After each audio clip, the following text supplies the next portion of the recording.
Cilat janë moshat më të rrezikuara nga kanceri në mitër? Kanceri në mitur, i njohur ndryshe si kanceri endometrit, është një ndër llojet më të shpeshta të kancerit që prek gratë.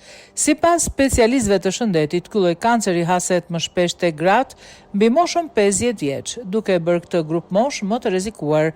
Statistikat tregojnë se shumica e rasteve diagnostikohen tek gratë që janë në periudhën pas menopauzës, zakonisht midis moshës 50 dhe 70 vjeç. Megjithatë, raste të tilla mund të shfaqen edhe tek gratë më të reja, sidomos ato që kanë çrregullime hormonale, obezitetit, histori familjare të sëmundjes apo probleme si sindroma e vezores policistike, PCOS.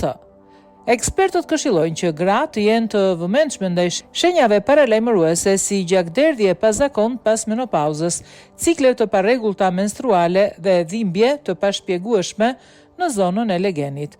Kontrollet e rregullta ginekologjike dhe diagnostikimi i hershëm janë çelësi për trajtimin e suksesshëm të kësaj sëmundjeje.